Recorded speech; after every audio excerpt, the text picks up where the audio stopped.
My name is Janine. I'm the Director of the Crawford School of Public Policy here at the Australian National University, and it's really a delight to be here with you this morning. I'd like to begin by acknowledging and celebrating the first Australians on whose traditional lands we meet, the lands of the Ngunnawal and Ngambri people, and I pay my respect to elders past and present, and I extend that respect to all First Nations people joining with us here today. On behalf of all of us at the ANU Crawford School of Public Policy, it's really a privilege to have you here with us today for a very important dialogue. I'd like to thank particularly my colleagues in the Centre for Applied Macroeconomic Analysis here at ANU and the ARC Centre for Excellence for Population Ageing Research for the wonderful and collegial support in organising this very important event. At the Crawford School, we're very proud to describe ourselves as the leading public policy school in this region, and we have great ambitions to stand amongst the best in the world. And so for us, it's a real delight to host an event like this, which will cover such important policy issues. We're a research-led, professionally oriented graduate school that seeks to address issues of national and international significance through world-class research and teaching. We define public policy as the combination of ideas and evidence that generate rules and resources that shape action towards good public outcomes. In our ever-changing world, what public policy is and what it can be is both important and more contested now than ever. Anyway, I'm really excited to see the wide-ranging list of topics for today, ranging from how migration is set to change older age groups, to health of ageing migrants and culturally and linguistically diverse communities, and the care economy. The agenda will also cover how policy practice and research should respond to the challenges and opportunities of migration and ageing in a multicultural Australia. There's something for everyone, and for me as the director of this school, it's a perfect example of how we bring together the expertise of academia, policy and the broader community to focus on key challenges. Without further ado, allow me to introduce Scientia Professor John Piggott, AO, CEPAR Director, who will launch CEPAR's latest research brief on migration and ageing and introduce the first session for the day. In the interest of time, I won't go into his detailed biography. I'm sure you all know him very well, just to say that it's a wonderful way to kick off with such an esteemed audience. But let me just say, in closing with my remarks, a big welcome from all of us here at the Crawford School. It's wonderful to have you here. I won't be able to join you for the full day today. I'll stay for the start. I just had a week in Indonesia last week. I've just landed back to what I can only imagine is an overflowing diary and inbox. But I'm really delighted to have you here with us here in the building today. Thank you very much.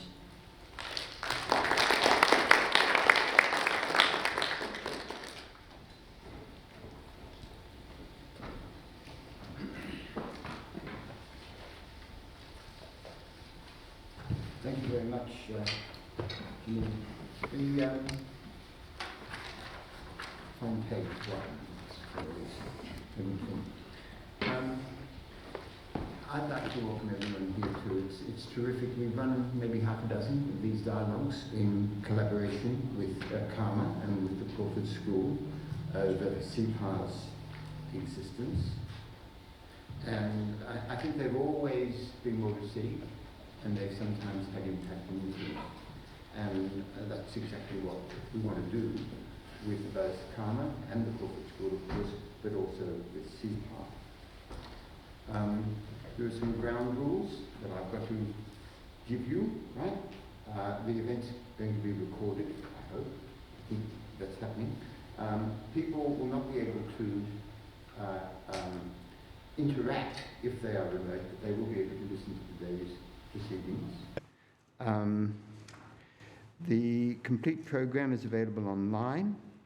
Bathrooms are outside, I think down this way, and the emergency exits are the way you came in. So they're the ground rules.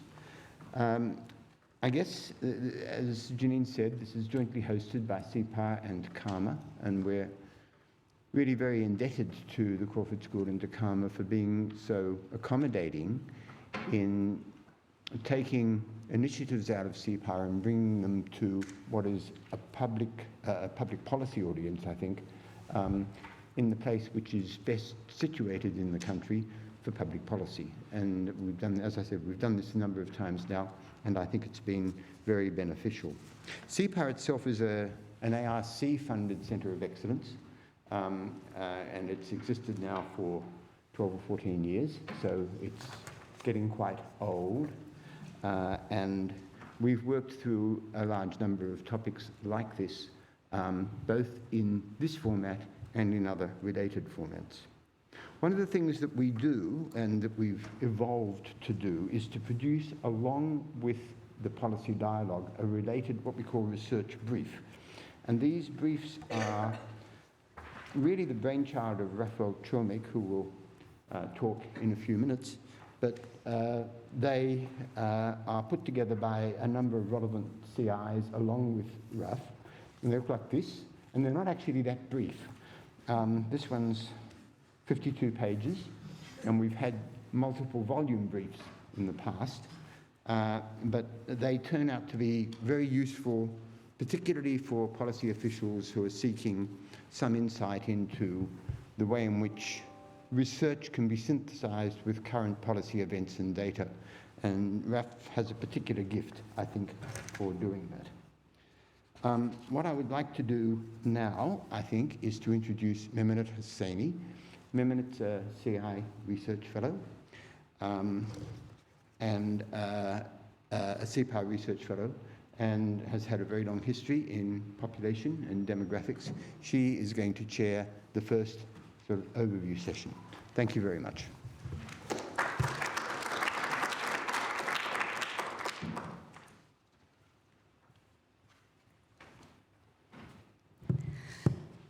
Hello, everyone, and thank you for being here today, and thanks, John, for your introduction. I'd like to begin with acknowledging the traditional owners of the land that we meet today, on which we meet on the land that we are meeting today here, and to pay my respects to elders past, present, and emerging. So this session, during the session, we have three distinguished speakers that they try to bring into light some barrier and demographic aspects of aging and in relation to public policy, and then to discuss that how to set migration to have and to change older population in the age group of population. During the session, we have three speakers that first they talk, and each one about 20 minutes. And then at the end, we have 15 minutes for questions. And so please, if you got any questions during the presentation, kindly reserve your question to the end and ask them at the end of the presentations. Our first speaker is Dr. Rafal Chomik, that he is Senior Research Fellow at the CEPAR's headquarters in the UNSW, and where he leads the center's research translation. Rafal is an economist that with extensive experiences in population aging research and also in social policy design.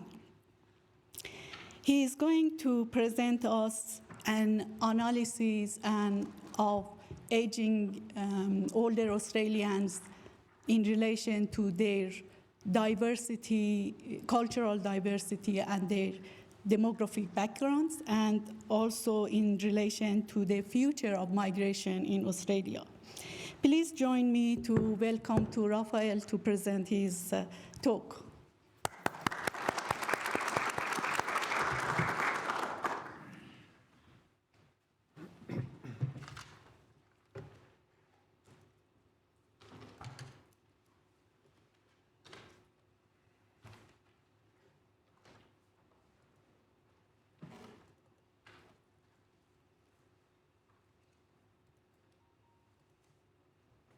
Okay.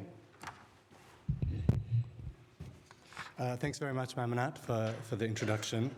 As indicated, my job is to give you a bit of an intro to the brief we're launching today. It was co-written with Fatima and Jeromey, so I thank both of them for their contribution, particularly Fatima, who put a lot of work into it before heading off to Macquarie Uni. Also thanks to those who've commented, and of course I'll wear any remaining blunders. As always, the brief highlights insights from a bunch of CEPAR researchers. You'll hear from some of them today. We just signpost and summarize them in the brief. So we hear a lot about migration and we hear a lot about population aging. This brief and this conference really bring these two topics intimately together. And in the brief, we talk about what impact that has on diversity of the older population. I'll talk about it in 3 parts. So I'll first give you some cool charts on what Australia currently looks like by various diversity categories and age. Then I'll touch on some projections, which Jeromey will go into in more detail. And then I'll talk about what we can learn from existing socioeconomic and health outcomes for migrants and CALD groups. CALD being culturally linguistically diverse, CALD. First up, some definitions. A good starting point on diversity definitions is the statistical standards from the ABS. Whereas in other countries, race and ethnicity data is more routine, in Australia, except for the special case of Indigenous status, data collections avoid socially and very personally constructed identities, which can change by time and place and person. So what you have is these 4 core categories and some additional variables listed here. The focus in the brief is on migrant and CALD communities, so we're mainly looking at the variables highlighted in red here. When talking about CALD groups, we often mean those born in non-English speaking countries and or based on language. But let's be clear that definitions aren't always clear. Functionally, not all migrants are CALD defined. Brit migrants speaking English only at home would not necessarily qualify, even though 15% of health studies, based on a recent survey, include all migrants when referring to CALD communities. ABS doesn't really get involved in the definition, and Australian government agencies are often inconsistent. So not always clear, not always consistent, but also not always collected, as you can see from this table here. So if you take the Survey of Income and Housing, which is the 4th column along, that's our best survey on economic outcomes, biggest survey on economic outcomes, and it has nothing on language, let alone some of the other categories. So here's what the adult population looks like by country of birth and language categories. There's a lot there, so let me just unpack it for you. Half of the adult population was born overseas or had parents born overseas, as you can see there. Over a third are migrants. A quarter was born in a non-English speaking country, that's the NESC acronym, as opposed to the MESC acronym, mainly English speaking country, which is in the middle in grey. A fifth were born in a non-English speaking country and speak a language other than English at home, most likely multilingual.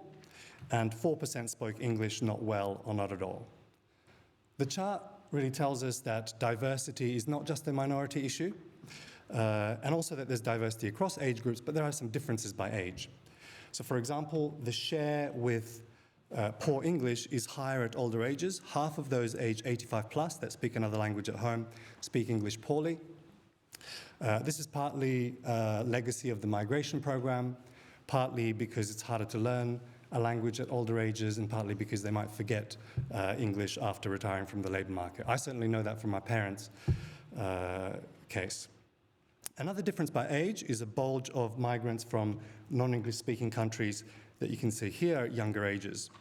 This is where the generational differences really become very apparent. You might even bring the chart to life by thinking about where you fit in or where people you know fit in. So if I take John, for example, if I may, would be representative of the older Australian-born population. You find me in the middle, refugee stream migrant from a non-English speaking country. And then you get someone like Fatima, who's a co-author on the brief, who is also from a non-English speaking country, but speaks other languages at home and arrived originally as a student. So I think the chart is very revealing, but but we know from advocacy of groups like FECA, I'm glad Anne-Marie's here, that Marianne is here, that country of birth and language tell only a partial story, and that we also want to think about ethnicity, ancestry, and culture. So here's one take on that. These broad groupings based on self-identified ancestries in the census plus Indigenous status, and it's based on the methodology from the Australian Human Rights Commission. They did it for the total population. We break it down further deeper into age groups, which, if you know the data, is not an easy exercise. The result helps us see how population shares differ, for example, seeing shares of people from non-Anglo-European backgrounds, especially when thinking about fair representation in politics and media, boardrooms, or regular workplaces. It showed patterns similar to before, but perhaps more dramatic generational differences. For example, it suggests that Australian millennials, which admittedly include a lot of short-term migrants, are the most diverse, least Anglo-European generation since colonisation. Whereas about 12% of those aged 65 plus had non-European ancestry, the number was nearly 40% for 30-year-olds. And I would add that this is before the influx most recently, because this is 2021 data. So that's the snapshot, but how these population pyramids change over time and what that means for the total population pyramid is the theme here, including that you have to account for the transitions from temporary to permanent migration. So some projections.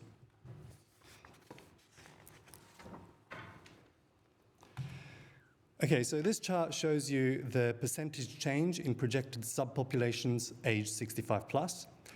Broadly, we expect the increase in older people from migrant and Australian-born backgrounds to be similar, but you won't be surprised that migrants born in non-English-speaking countries are growing faster than those in mainly English-speaking countries. Many will have been born in Asia, who by mid-century will make up a fifth of the older population, up from about 8% now. Interestingly, despite these trends, the increases are fastest for those who speak English well, and slowest for those who speak it poorly. Not well or not at all. Again, Jeromey will go into more detail about that. It suggests that future language barriers are going to be potentially less of an issue, but the potential for cultural barriers may be greater. Perhaps another reason why there's a value in research outcomes by ethnicity. Okay, so that's the broad outlook for the older population, but migration affects their cultural makeup as well as how fast we get older as a country. So, that was the proficient, not proficient. So here I just want to show you how different migration, by the way, all these charts are within the brief, so you can go back and have a look at them. So here I want to show you how different migration levels affect demographic aging. If we had zero net migration, we'd age much faster. You'd see that in the dependency ratio shooting up from 27 to 43% there in red. To offset all of population aging, you'd need about 500,000 per annum, similar to what we've had recently post-pandemic, which you can see in the grey line there.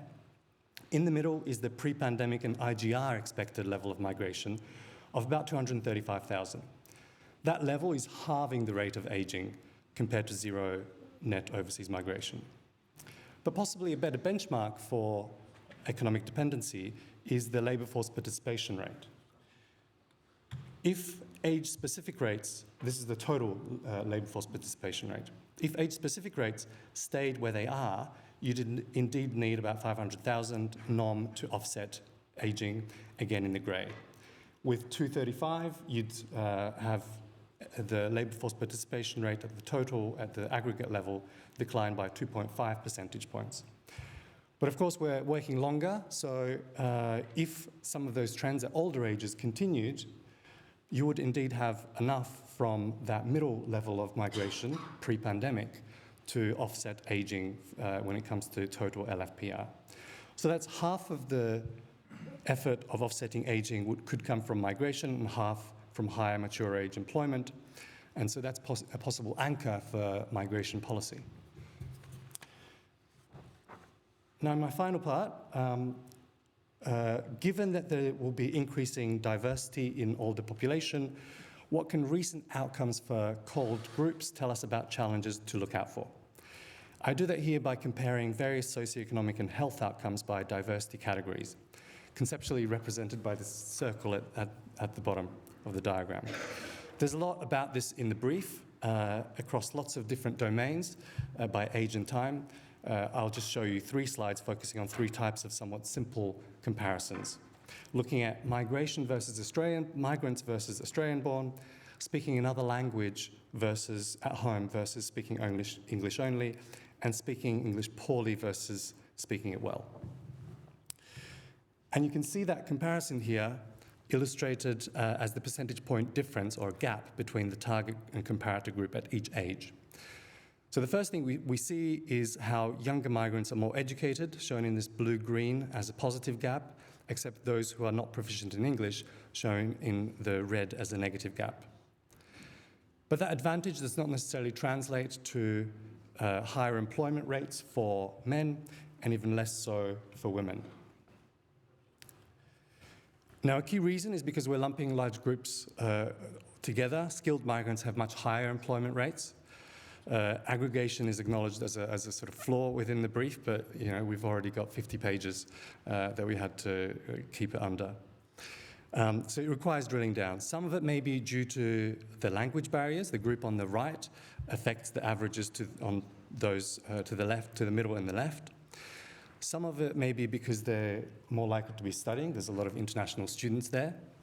But there are some differences that still appear for those not studying or who speak English well. So maybe they find the labour market more difficult, choose not to or don't have to work. You remember that this includes family stream migrants as well. Or perhaps there's other structural issues, potentially discrimination, lack of networks, or just recency of arrival. You may well have a kind of replenishing group of people who are there who are about to get a job or have stopped work but are still in the country. Overall, this kind of gap has declined more over time, with more focus on skilled migration, but even for the skilled stream, there's a question of whether the role of employer-sponsored migration in favour of point system may be of benefit, but I'll let Peter talk about those sorts of things to do with the migration program. And this raises concerns about how experiences in working age might translate to experiences in retirement for migrants. Unsurprisingly, super tends to be lower for migrants and people from cold backgrounds. ASFA also released some data showing similar patterns. Then we have a lag in purchasing a home that is common for migrants, and if you add house price inflation and ownership trends, it may mean more migrants and members of cold groups in retirement without a home. And finally, there's a gap in financial literacy, which doesn't help. So you get some potential vulnerabilities for migrants and cold groups when it comes to retirement. Okay, this is my final slide and final point that I want to make, which is about health and how migrants tend to be healthier at first. This is because of self-selection and migration system selecting for health, which appears here in lower rates of chronic illness. I've inverted the chart here, so just remember the green above the line is positive, is better outcomes, and red is worse. You could read it as a kind of absence of chronic illness. You can see by looking at the age gradient that such effects don't necessarily last, and this has been confirmed in longitudinal studies as well as what you see cross-sectionally here. But despite better health, they don't necessarily feel better or have better disability outcomes, as you can see from those two sets of charts.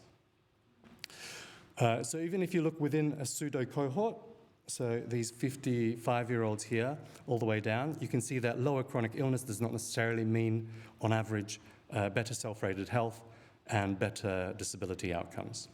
And so there's a question about the disabling process by cultural and linguistic diversity. For those with a chronic condition, the probability of disability is greater for migrants than Australian-born. And over time, transition from non-disabled to disabled based on longitudinal data in the census shows that probability is greater. So you have higher disability rates, but also the mode of care preference is strongly in favour of home care. As you can see, access to residential care relative to home care is much lower here. The implication of a booming diversity at older ages, therefore, for the aged care system is that it may need to move faster when it comes to moving towards home-based care. So that's a super quick run-through of what's in the brief. There's a lot in there, but lots of macro and micro issues that I hope will help frame some of the conversation today, and thank you very much.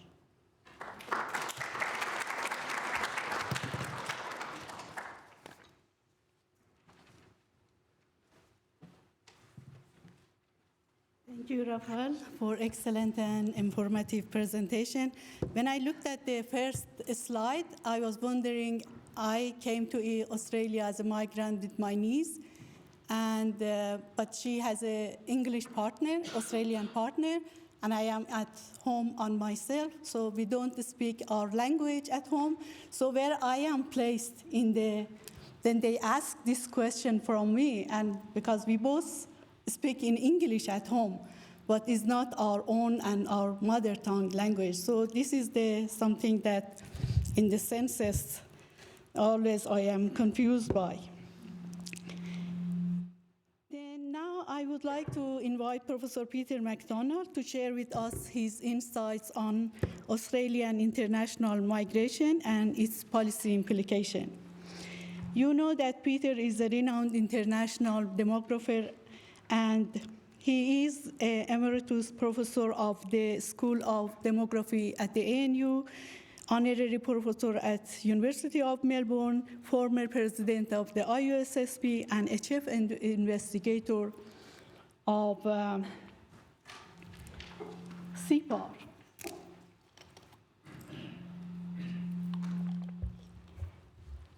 Peter is frequently consulted by the governments on population policies, particularly the governments in Australia, Europe, and in East Asia.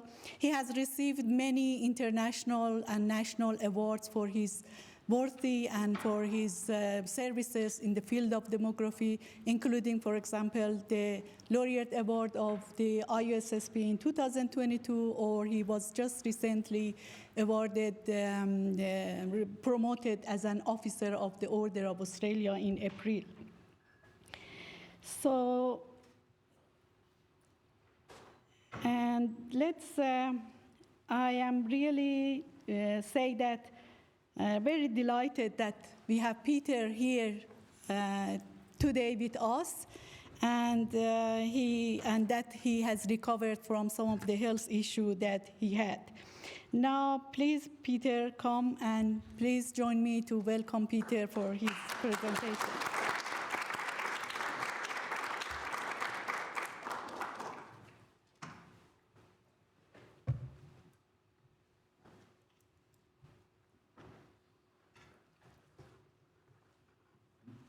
If I can manage my way around this.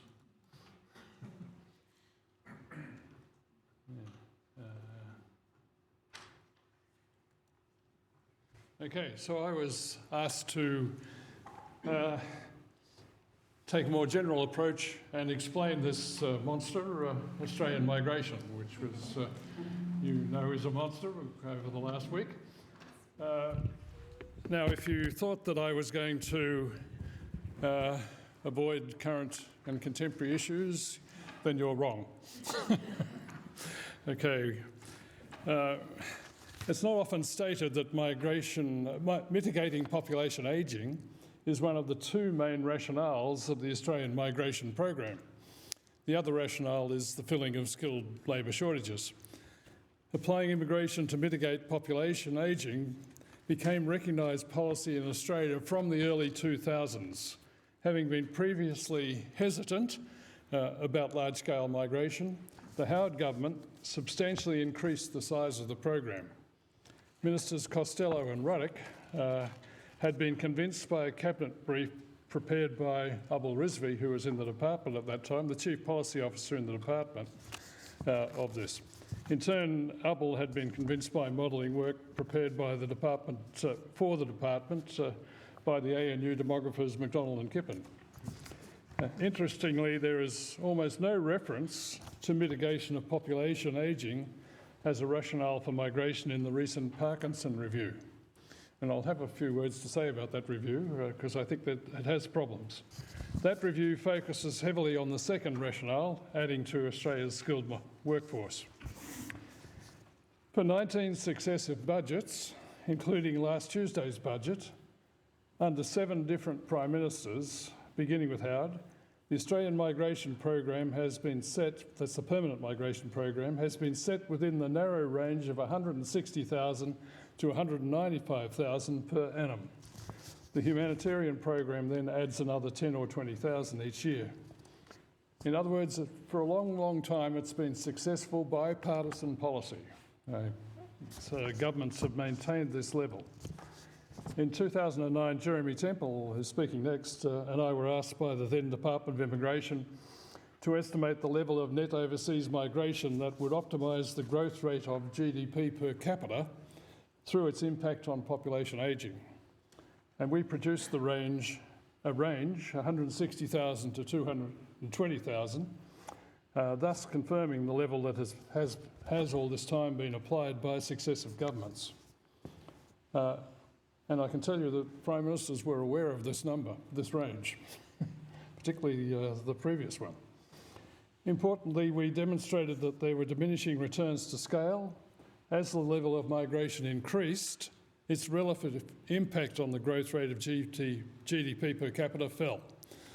Above 220,000, net migration served to increase the population while doing little to mitigate population ageing. It seems that successive governments have been satisfied that the skilled shortage rationale has been achieved adequately by applying the 160 to 220 range. So both rationales are met by that range. Migration changes the age structure of the population in 2 ways. First, the migrants themselves are much younger on average than the non-migrant population. Second, because migrants are very young and have generally not commenced their childbearing at the time of migration, migrant women add to the childbearing population. It's not that migrant women have higher fertility on average, but they add to the population, quite a large number. While Australia's fertility rate of 1.6 births per woman is well below the level that replaces the population, migrants increase the size of the childbearing population, and that's sufficient to offset the potential deficit of births. With migration set in that policy range, there will be more births than deaths out into the long term.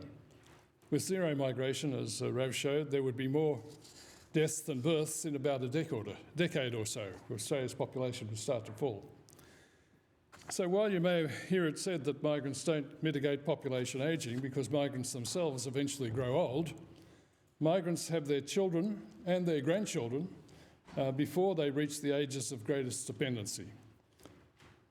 Migration, along with increasing female employment, has maintained Australia's employment to population ratio at a relatively high level. Now, last Thursday, with no reference to the impact of immigration on population ageing, Peter Dutton became the first federal leader in the 80 years of the post-war migration policy to turn the size of the permanent migration program into an election issue. First time in 80 years. There have been negative, Howard made some negative comments about migration, but he wasn't talking about permanent migration, it wasn't in the electoral context. It was more a racist type statement.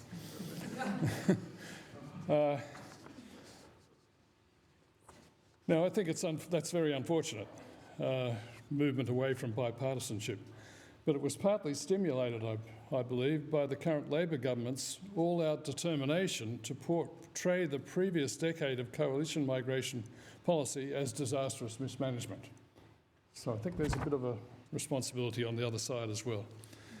Returning to substance, the McDonald Temple modelling was based on levels of net overseas migration. And you may say correctly that net overseas migration is not the same as the level of the government's migration program, permanent migration program. However, as you can see from this chart, the two are actually pretty close most of the time. That And the reason for that is that temporary migrants are in fact temporary. And so the permanent program is the factor that in the long term determines the level of overall migration to Australia.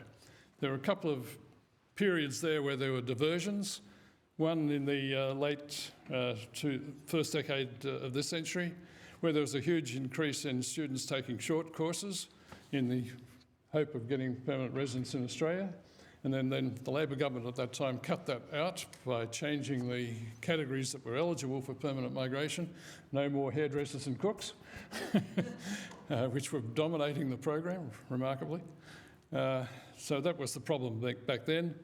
Then in the later period, 2016 to around 2020, the previous government, the program level fell below the net migration because the program level was never reached. The level that Cabinet set was never reached. And I think that was probably deliberate policy on the part of Peter Dutton then as the Minister. And now, of course, in the last couple of years, we've got an enormous divergence, and I'll talk about that later on.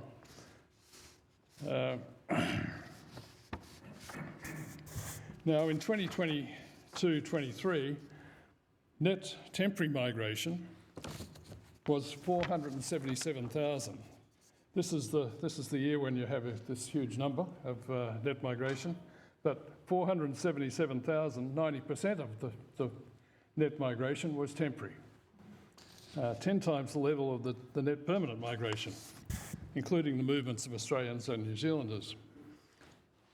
And I'll return to that at the end of the talk. But the vital point I want to make is to emphasise that it's permanent migration that is important to the two rationales of Australian migration policy, both mitigating population ageing and improving the skills of the workforce.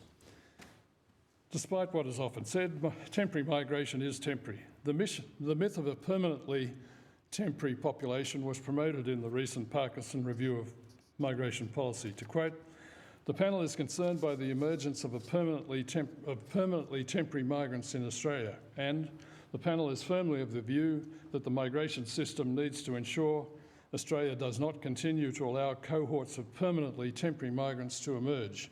And most extremely, over the past decade, Australia has built an economy based on temporary migrants." You know, that's complete rubbish. So, but they're the quotes in the Parkinson Review. Now, this chart, which is from the 2016 census, to avoid problems with the 2021 census during COVID,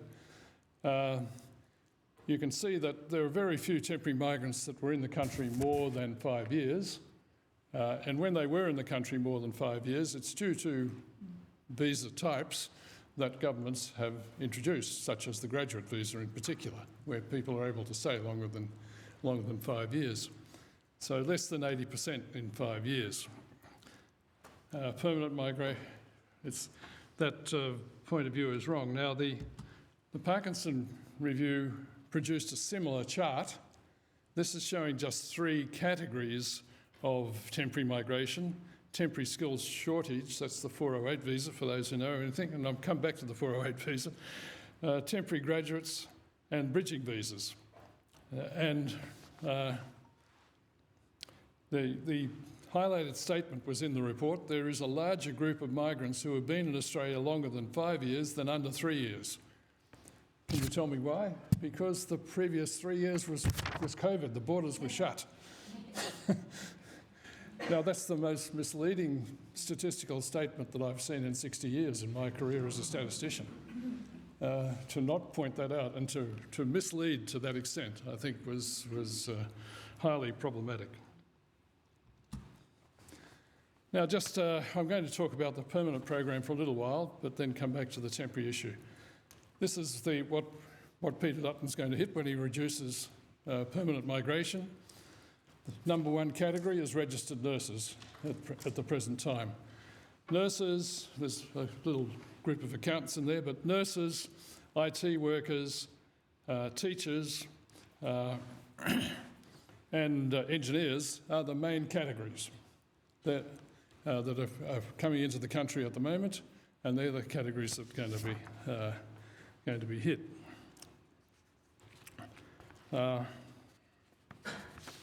But while it's commonly believed that our permanent migration program is a skilled program, only about 1/3 of new permanent residents are selected even partly on the basis of their skills.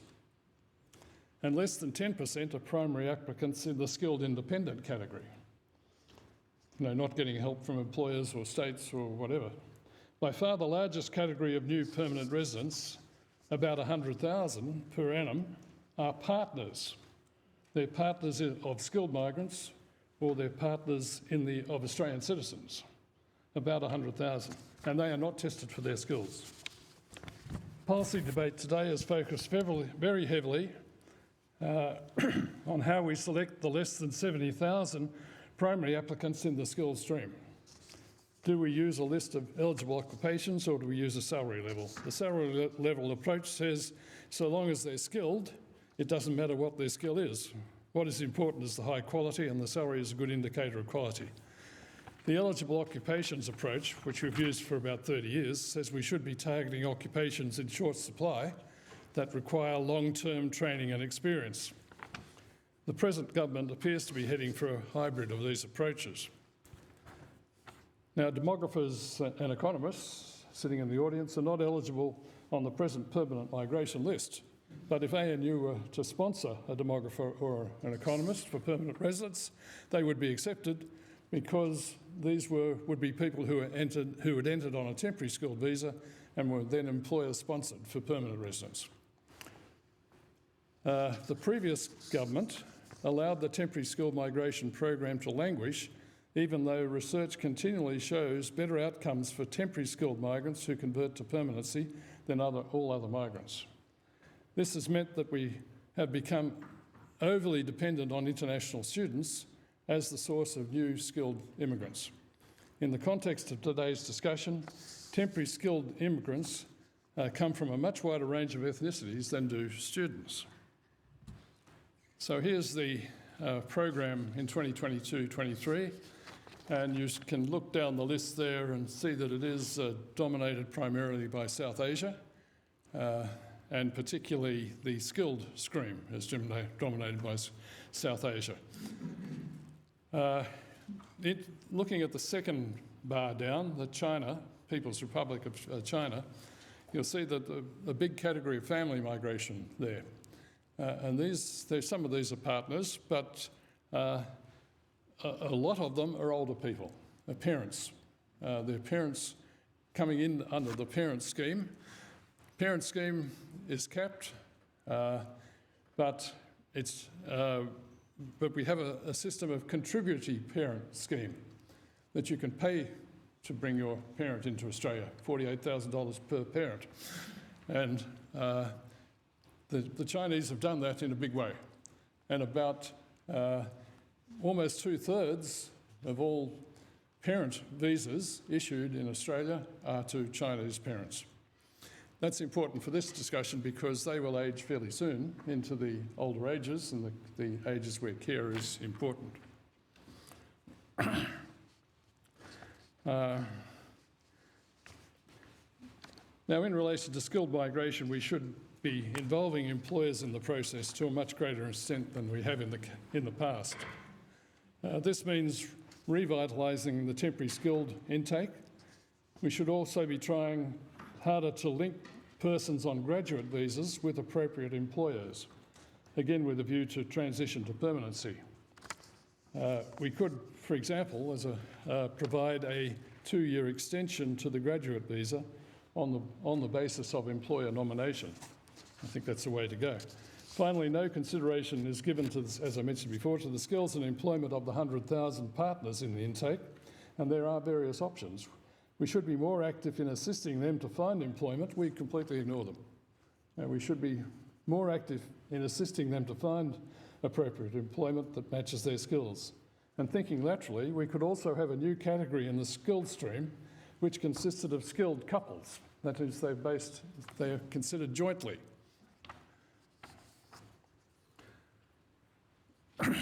Now I'm going to move to the current issue of 2020-23, net migration over 500,000 in a year is completely unprecedented.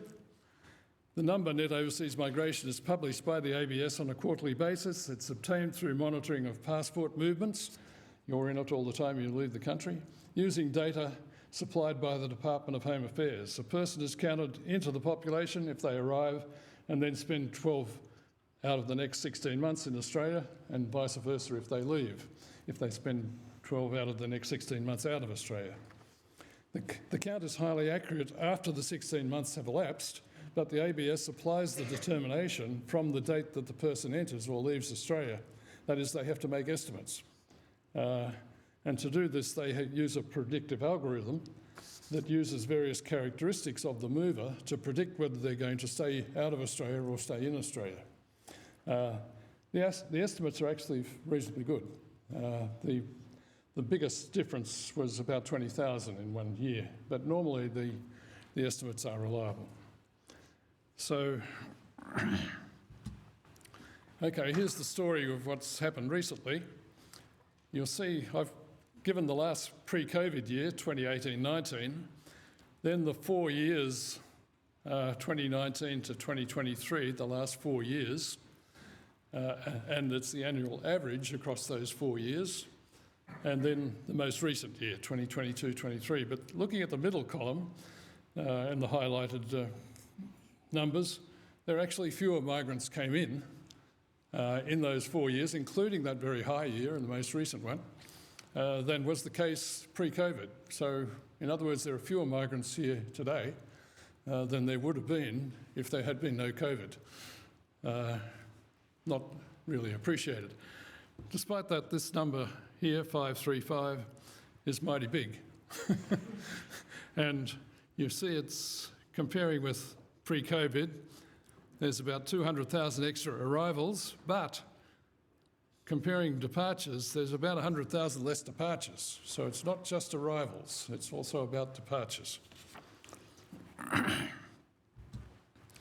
Now here's just some of the arrivals, temporary arrivals of the two big categories, and shows you the story why arrivals were so high, okay? Now, during COVID, students couldn't enter Australia.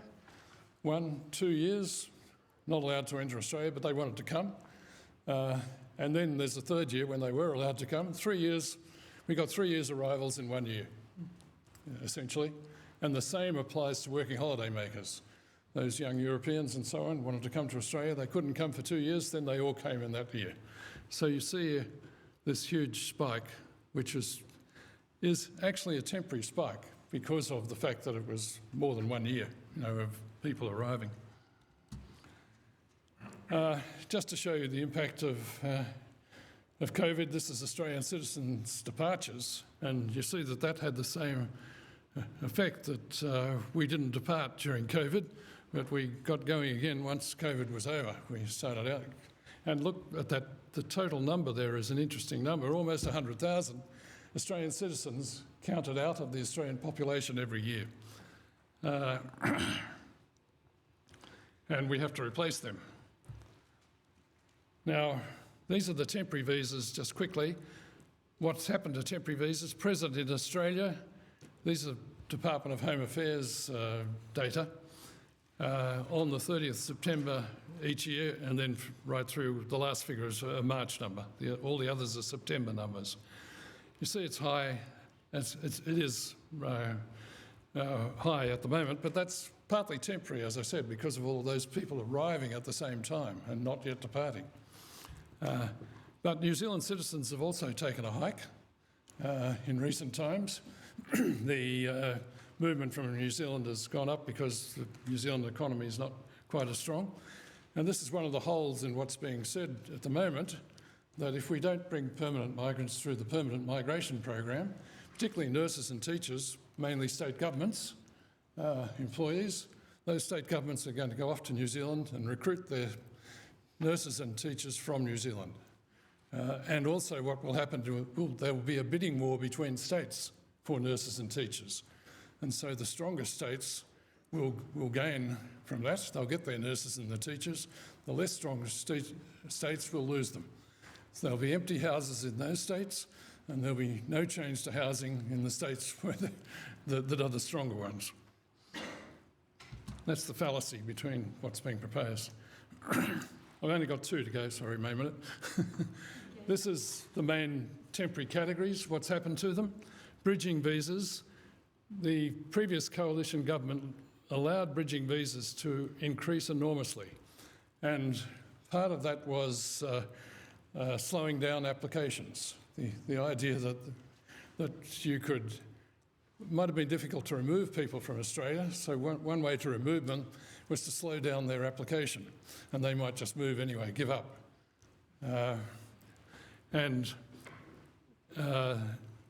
It also shows one of the most important aspects I wanted to bring, that is that skilled migration over that decade of the coalition government became, you got skilled migration on the basis of persistence, staying in the system despite the obstacles rather than your skill.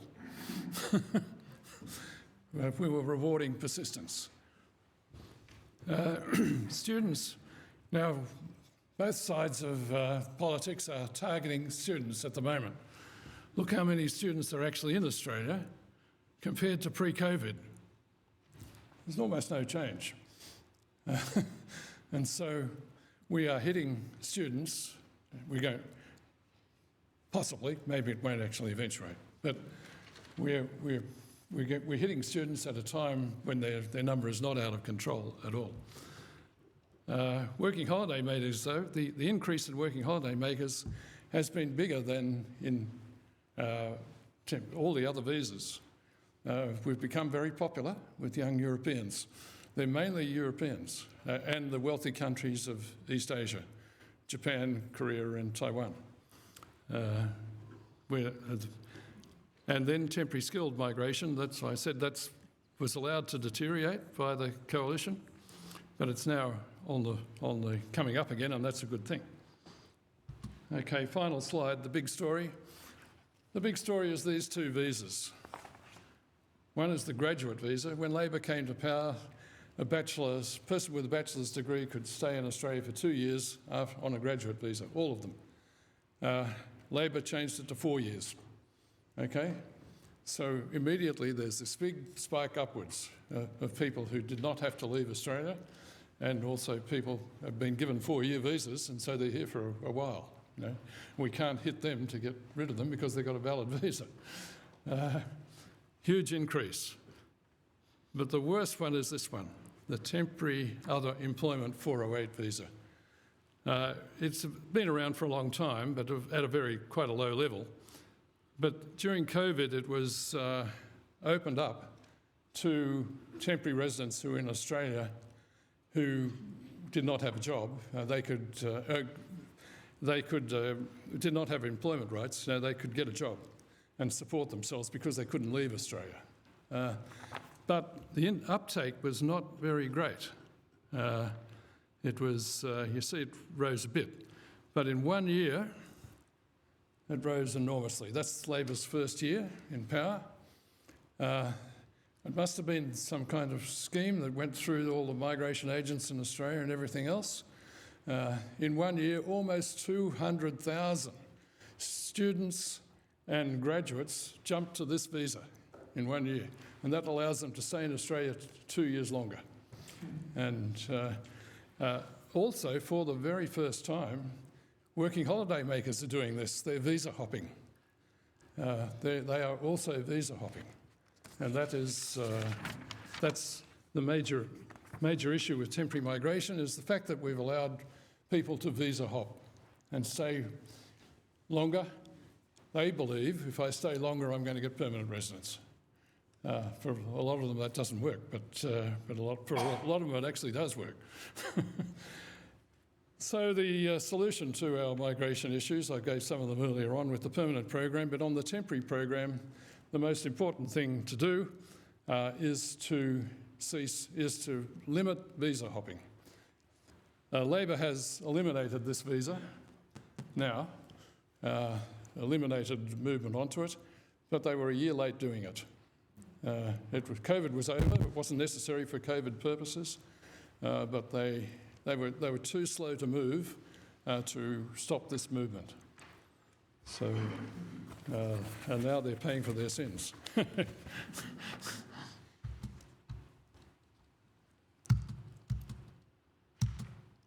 Thank you.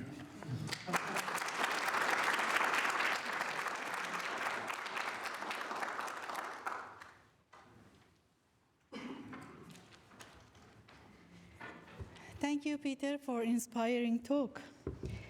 Now our last speaker is Professor Jeromey Temple, that he is an economist, demography at the University of Melbourne, not CEPAR, and he is the head of the Aging and Demography Unit at the School of Population and Global Health. Jeromey's research mainly explores the intersection of demography, economic, and public policy in relation to older and aging population. Now today he will give us an overview of recent projection that he has done on demography, economics, and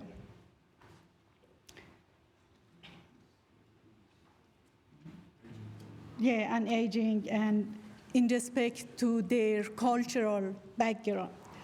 Please join me to welcome Jeromey for his presentation.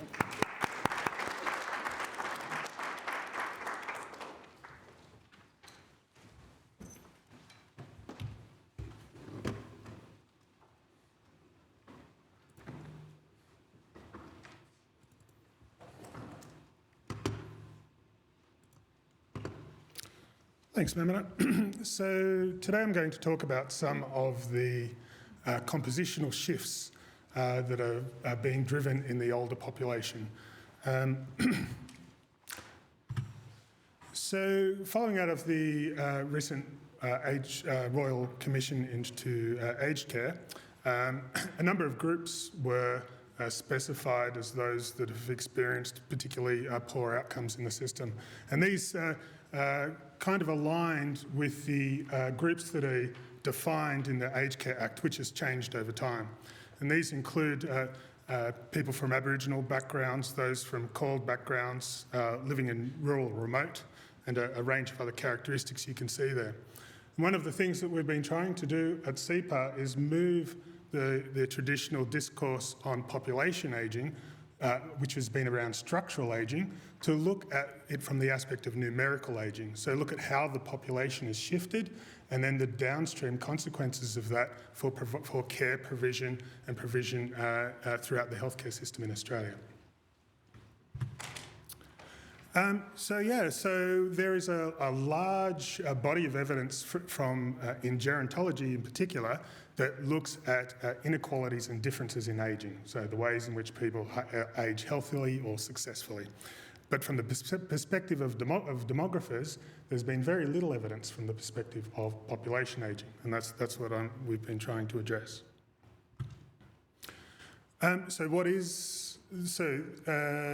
Population ageing represents different aspects. So the structural ageing issue, which Peter was talking about in his talk, is where the proportion of the population at older ages is growing. That has implications for the relative number of workers as opposed to those outside of the workforce, and the funding of healthcare and other services in the economy. Also has implications for labour supply shortages. Numerical ageing, however, is the absolute number of older people that is coming through the population, and then how we provide services for this growing cohort that is growing, as Raf said, in diversity. And we can, importantly, both numerical and structural ageing, they occur at different temporal lenses. Whenever we see the ABS projections or the intergenerational report, it's just projected as the Australian population is ageing, and that's it.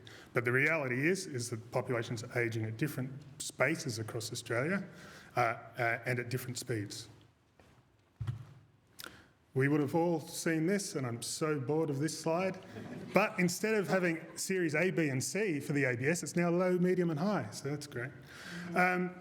So just to highlight a couple of things here. So in their low scenario, low fertility of 145 up to a high of 175, and NOM rising from 175 to 275 throughout those scenarios. That, as Peter and Raf both alluded to, translates into lower levels of structural ageing in the population, as indicated by the percentage age 65 and over, or the median age of the population.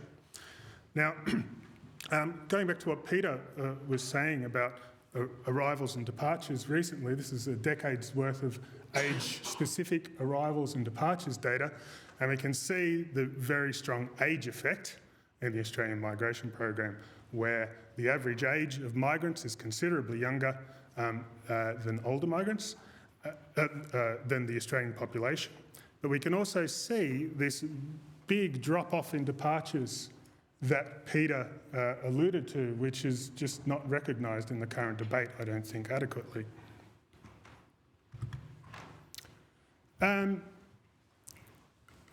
So yeah, what I'll be talking about today is trying to contextualise some of that gerontological research that looks at differences in ageing from the perspective of population ageing.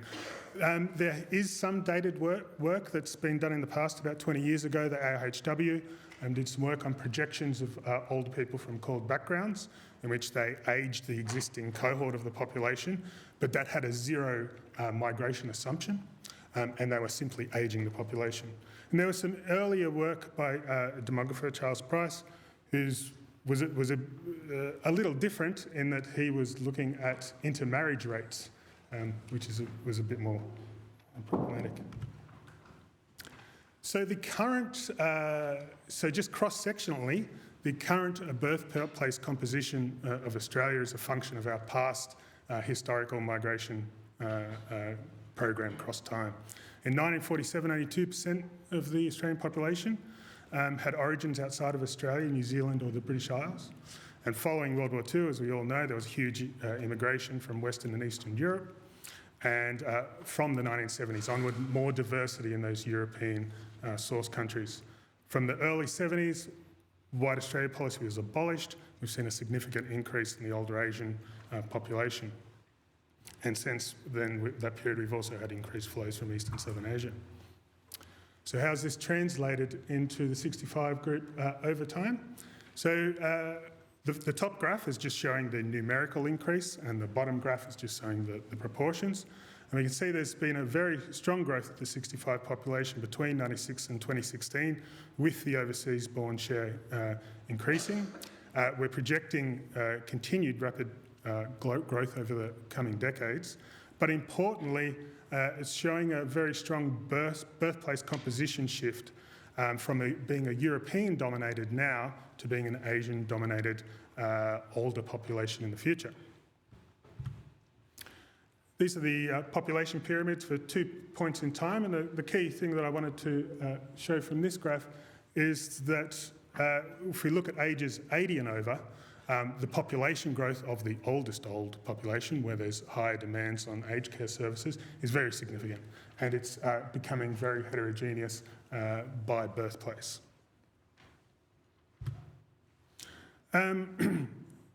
So we can, within our projections, we project out 42 different populations under the ABS birthplace classifications.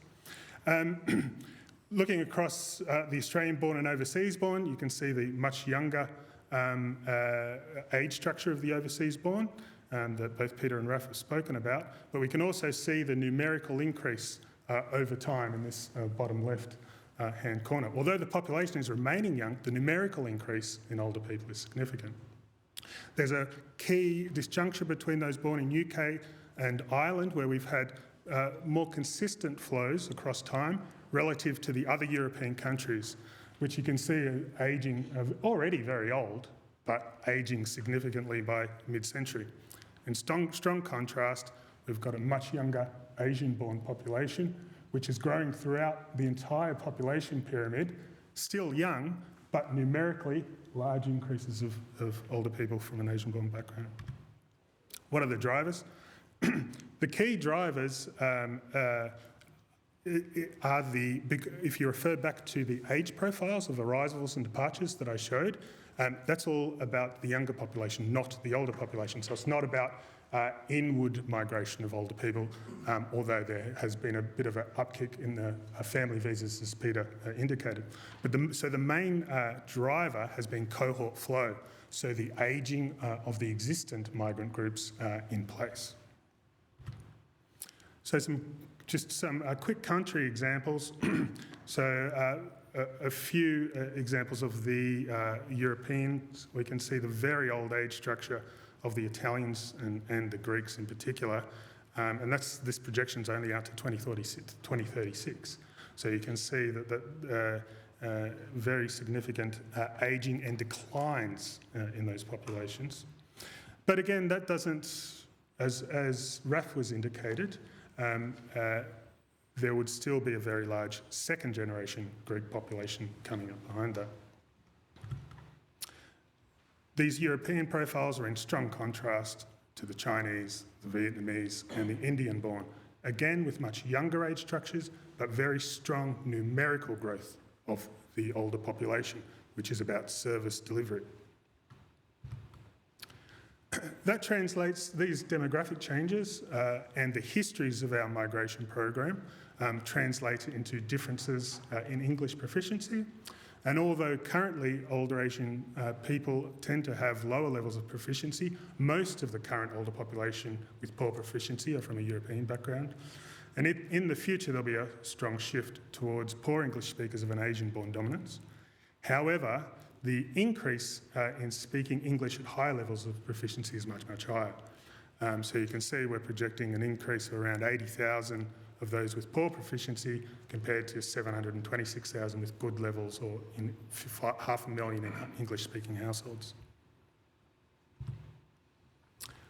Another way in which migration has helped to shift the composition of the older population is through its intersection with other components of social change in Australia, for example, with religiosity.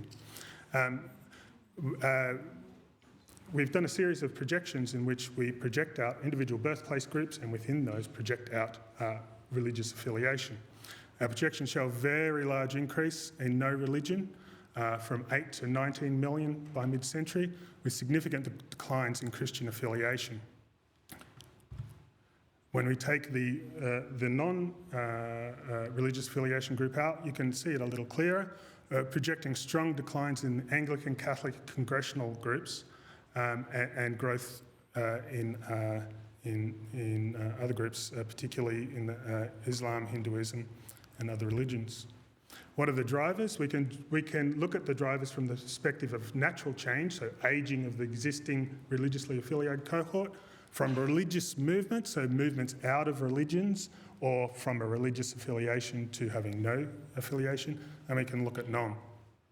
And we can see that across most religious groups, non does have an effect, particularly for the Catholic group. It also does for Judaism, but it's a very, very small population base. But most of it, again, is about loss of population, particularly for the Anglicans, from natural change. When we look at the 65 and over population as opposed to the full population, a more nuanced story arises by mid-century, in which there's actually very little change for the Anglicans and Congregationals compared to the full population, and some growth in the Catholics. And we also see a strong growth in Hinduism, no religion, Islam, indicating a growth of heterogeneity in religious affiliation in the future as opposed to the past. So we've got a story of far more people less likely to have an affiliation, and those that do, more heterogeneity in the religious affiliation of those groups. So here's a few examples. The Anglican group. So we're showing about a 25% loss in the Anglican population, but only about a 4% loss in 65 and over.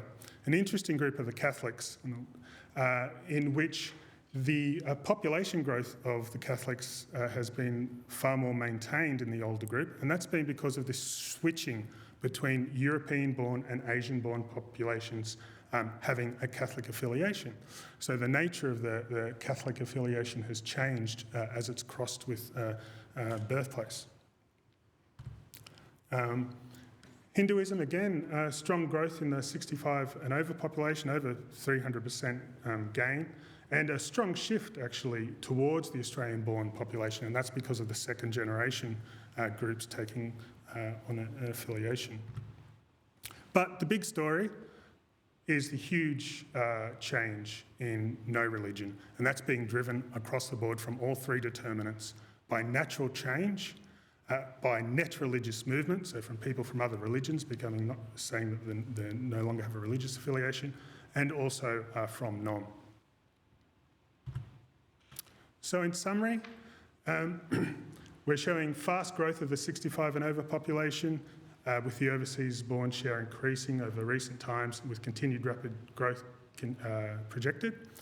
Birthplace composition of overseas-born undergoing a shift from being European to Asian-born dominance by mid-century, with cohort flow being a dominant driver. It doesn't really matter about levels of differences in life expectancy. It doesn't really matter about differences in nom, because they're in the population now and ageing.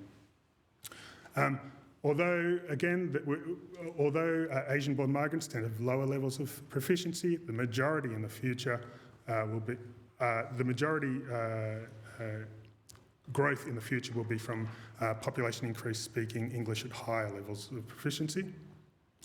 When we cross religion and migration, we see at a population level rapid increases in the proportion reporting no religion, and an increased heterogeneity in the religious affiliation of those with an affiliation in the 65 and over population. And in this short presentation, I haven't been able to address the considerable levels of diversity within and between birthplace groups. As I said at the outset, from a service delivery perspective, there's very significant differences spatially in where the older population live, and this is important from service provision perspective. Other ways we can look at diversity and ageing from the Aged Care Act, we could be looking at Aboriginal and Torres Strait Islander ageing, LGBTQ ageing, health conditions, dementia, state territory, SA3 regional ageing, oldest old ageing. If only there was a resource where we could find this, and here it is. So at CEPAR, we've developed two resources. One is a CEPAR Population Ageing Futures Archive, which is about population ageing data, and another, which is a CEPAR database on ageing, which is an individual ageing resource. So firstly, you can go onto the Population Ageing Data Archive and download all our projections by birthplace, Aboriginal and Torres Strait Islander population, at various levels of geography. We've just had a paper published on projections of the LGBTQ population, and we've got forthcoming work on projections of dementia and long-term health conditions. From the perspective of metadata, we have a database of 178,000 variables collected across a decade of surveys in ABS and the ANI Data Archive, which allows people to contact data custodians to get hold of microdata. And within the metadata database, you'll be able to take a look at the measures of ageing and cultural diversity that Raf indicated earlier. You can find those on the CEPAR website. And thank you very much.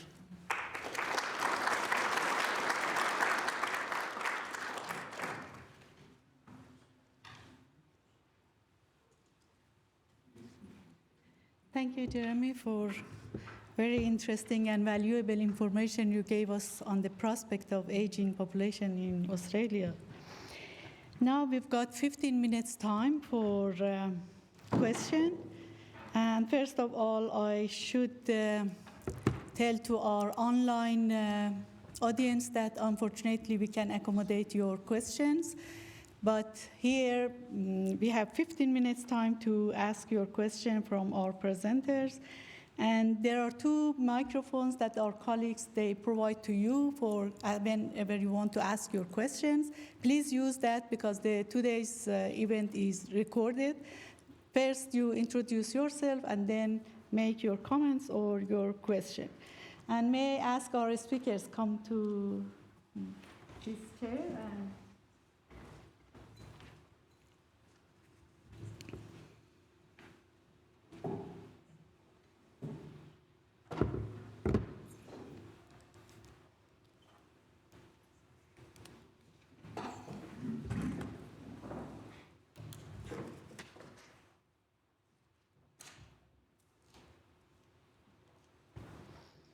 All right, any question? Yes? Could you please? Yeah.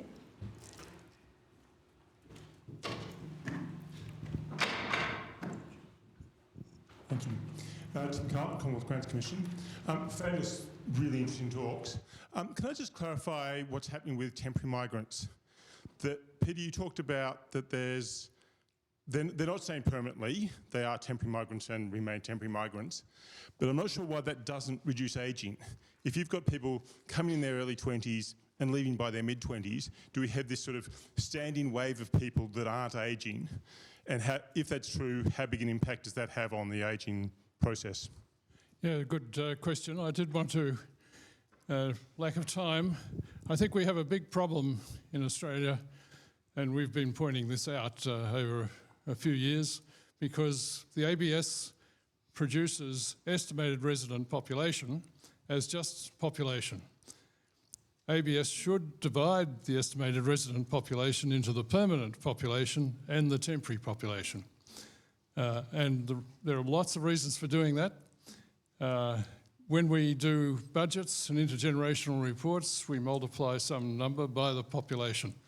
But the temporary residents are not eligible for a lot of what they're multiplied by. So they're not eligible for Medicare, they're not eligible for a whole range of most services, they're not eligible. And so we miscalculate by not separating them out. And also, in the present kind of debate, we would have a much better debate if the population was separated into permanent and temporary. We'd be able to see what's going on, you know. And as far as the permanent population is concerned, there's been no great issue at all. And that's the important group. All the issue is in the temporary area. And that would become obvious if the ABS were to separate the two. And we've called for the ABS to do that for the last 5 years or so. It hasn't happened. And Treasury as well. But we do have a project at the moment to help the ABS and Treasury to actually do that. But as you say correctly, when you come to project the population, the temporary population rolls over at the same age because they leave.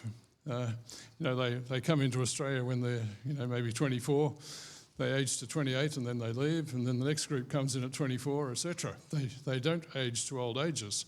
So it does affect population projections as well. So you're quite correct in pointing that out. Sorry. Thank you, Peter. Thank you for the opportunity to make Yes, that please. point, which I failed to do. Hello, Mark Cooper-Stanbury. I'm a PhD student at Melbourne under Peter and Jeromey.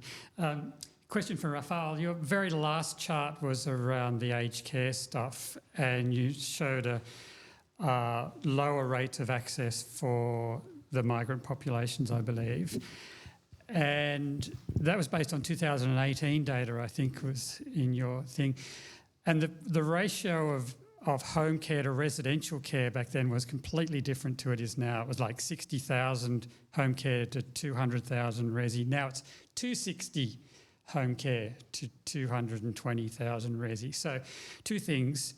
The analysis is, the conclusion I think may not be right based on, that we've now flipped that around quite considerably.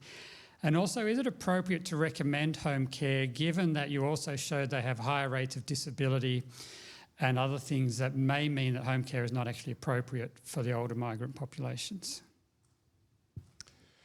Yeah, all really great points. I think the relative access and preference for home care of cold groups and migrants is still going to be there, right, compared to people born in Australia and, you know, English-speaking only. So those groups are likely to, in relative terms, still prefer, even if given that the mode share has changed over time, you still have a relative preference of people who are from cold backgrounds for home care. So the point was that in general, the transition towards home care is likely to need to accelerate.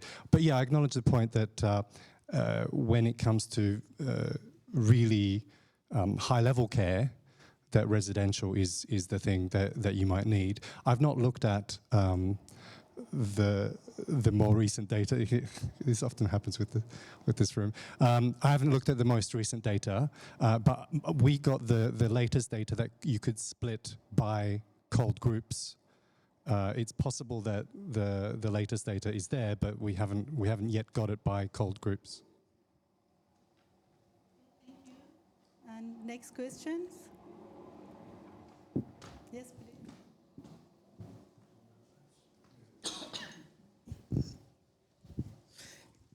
Bianca Bridgenath from Nari. The ABS, excuse me. So the ABS in its wisdom has now decided to stop measuring ethnicity and is now measuring ancestry. I'd be interested in your views on that.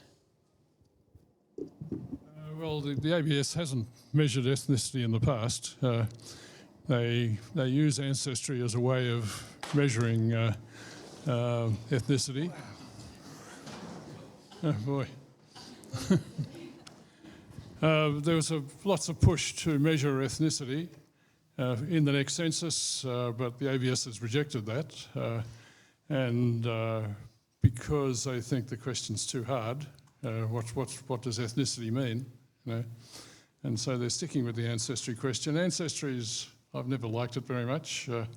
And when they first introduced ancestry, they dropped the questions on the country of birth of your parents, and that was really, really bad thing to do, but they brought that back. But, you know, for the next census, the ABS is making a few errors, I think, not just that one. They're also not going to ask the children ever born question, which how many, and it's just completely the wrong time to drop that question. On that same stream of questions, would you guys consider modelling projecting the ancestry element? So you'd capture some of those, for example, Greek people who are second generation, or it'll be pretty difficult. The reason one of the reasons we project our birthplace is because we have official ERP on birthplace as the jump-off population, and then it's easy to, then we can actually purchase deaths data from the ABS on the birthplace definition to create abridged life tables. So we need all of the demographic inputs by that definition. Yeah. And just another point, when in the second time they asked the ancestry question, ancestry question has a list of, you know, the top 10, and you tick a box, and then you write in anything else. But between the first and the second, Ancestry Scotland entered the top 10 and wasn't in the first one. And the Scottish ancestry population increased 10 times. So the question is not very useful.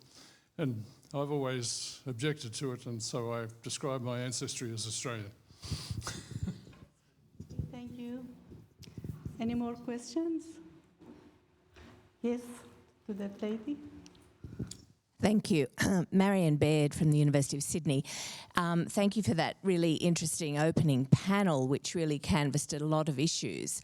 But given that we're talking about diversity and ageing at the moment, I was slightly surprised that there wasn't any mention of gender in any of the discussions. So there are particular areas that I just wanted to get the panel to reflect on.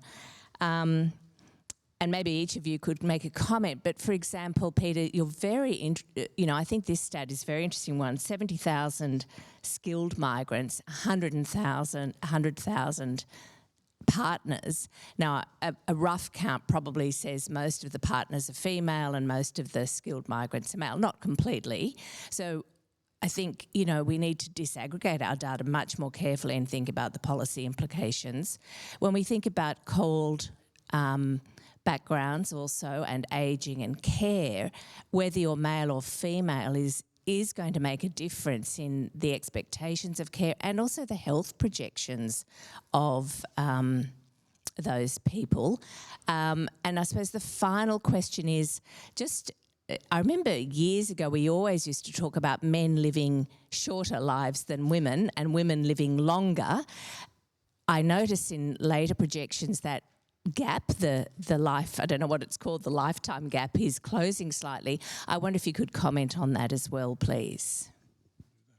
But yeah, on the movements, in the skills stream, about twice as many men to women.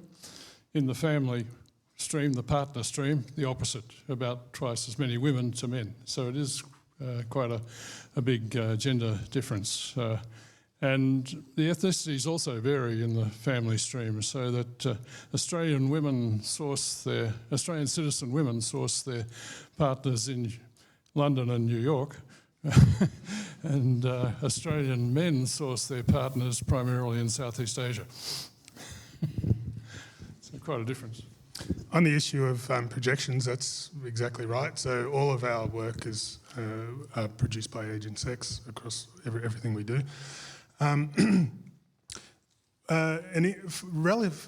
Specifically about care, we are about to release some projections of living arrangements in households. And you are right, there is still a life expectancy gap between men and women, although the ABS is saying that it's closing a bit. So at the older stages, we'll still be dominated by more older women. However, in our household projections, what we're showing is a very significant increase in lone men living alone relative to the past. That has some interesting questions. And the other thing we found in the younger and middle older age group is a growth in single parent households as well, which we haven't really seen in the past. That's going to be a composite of two groups.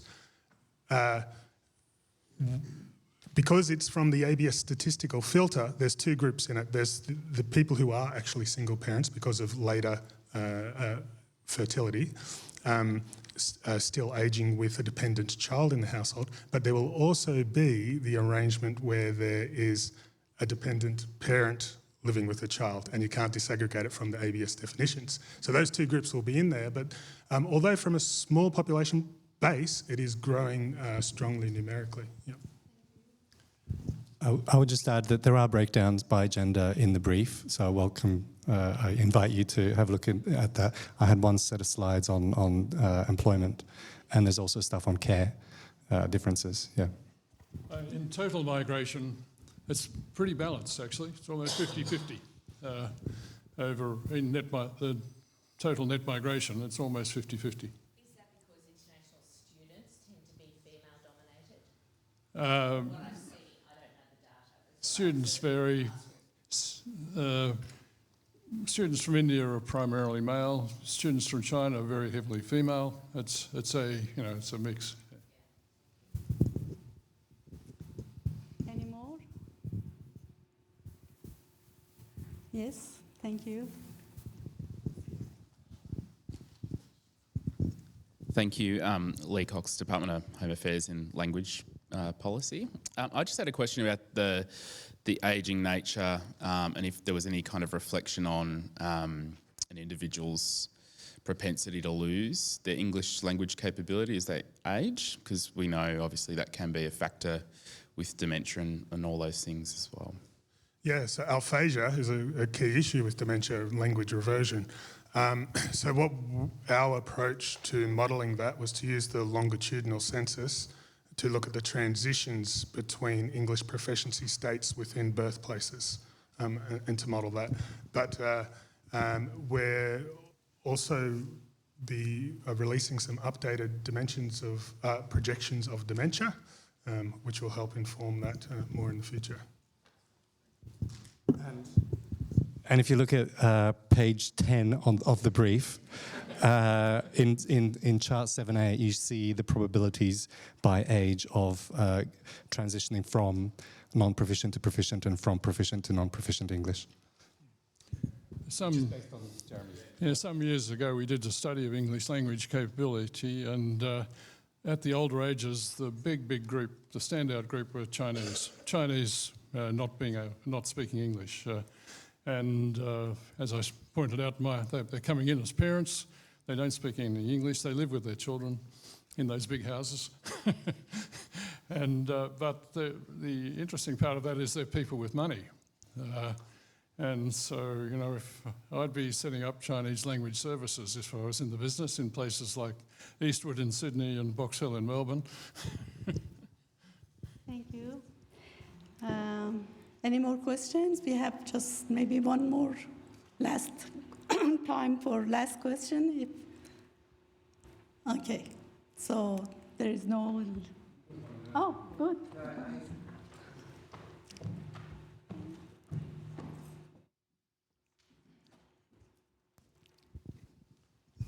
So I was going to go back to the first presentations, I guess. I had two questions. It looked from Peter's longitudinal charts like we were moving to a period of volatility in migration intake, whether that's just a one-off or whether it might continue with continuing reactions, I'm not sure. I had, I guess, two questions. One was, if you eliminate the 408, which you say has already been done, and then you eliminate access to program substitution through stopping the visa hopping, would that correct these imbalances in a reasonably stable way? Right? That's the first question. And the second relates to the twin motivations for migration that you referred to.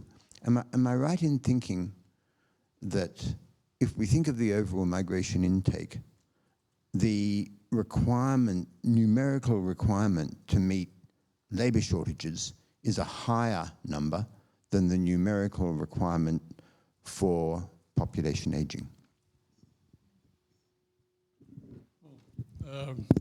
On the first question, yeah, I think if we do really hit international students, I think, as I was trying to say, it's pretty much unjustified at the present. Why are both sides hitting international students? Because they are the only group that are big enough to bring down international net overseas migration fast. So Labor is desperate to bring down the net overseas migration number before the election. And as I say, the only number that's big enough to do that is student arrivals. Now, if they actually do hit student arrivals, you'll have the number of students in the country falling with arrivals at the same time as the departures are going to start rising. And we'll have severe volatility, I think. What we're producing, if we do that, is a sawtooth pattern to net overseas migration, which would go on for quite some time. Now, as John was pointing out, if we were to relax a bit and allow things to naturally progress, maybe net migration doesn't come down quite so fast, but we end up with a much more stable, longer-term pattern. If we wipe out the extent of visa hopping, if we stop that extent of visa hopping, we can have a much better result in the long term. But politics is politics, and in the short term, you know, the agenda is to reduce international migration as much as possible in the shortest possible time. You can't do that through departures because people are sitting on valid visas. You can't eliminate them from the country. You can only do it through arrivals, and the only arrivals category that's big enough is students. And in fact, the increase in working holiday makers is much bigger, but interestingly, both parties are staying away from that. Oh, sorry.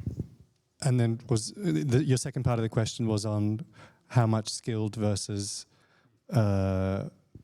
ageing objectives. Yeah, well, Peter pointed out that the Parkinson report barely referred to population ageing. I just wondered whether it was subsumed in the numbers that were required for labour.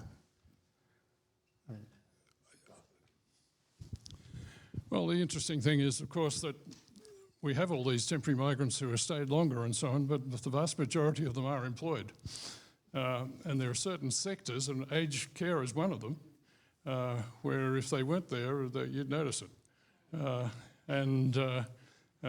course, Uber this and Uber that is another sector where you would definitely notice it if they weren't there. But in the current discussion, aged care is, a lot of temporary migrants are in aged care. And they do a good job, I can tell you, being in aged care myself. I'll just add to that. So on the projections that I showed on offsetting ageing, we said that 230 to 250 is enough if you also have labour force participation rate increases at mature ages. That same number, is my understanding, is enough to deal with skill shortages as well, because the first 100 will be family and humanitarian, and then you need that 100 or so for skills. So in a way, that kind of middle number deals with both the skills shortages and ageing if labour force participation rates do keep increasing. That comes to the question of high skills and low skills, I think, too. That because of retirements in the Australian population, which are very, very big with the baby boom generation, there is a pretty hefty demand for low skills as well as high skills. And it's possible, nobody ever makes it explicit, that governments think, well, okay, it's not such a bad thing that we have all these temporary migrants that can do the low-skilled jobs. And they do them very well because they are actually high-skilled people themselves. Their productivity is actually high in low-skilled jobs because, it's a kind of unstated thing, which would be interesting to know whether governments actually have considered this, that it's a way of filling low-skilled jobs. The other way we get low-skilled people, New Zealand. We pull in a lot of low-skilled workers from New Zealand. Thank you, Peter. We are already 15 minutes behind our schedule. We finish this session here, but we can have more discussion, and you can share your comments or viewpoints with the speakers during the breaks. And we thank our speakers for giving us a good picture of the current and future of education.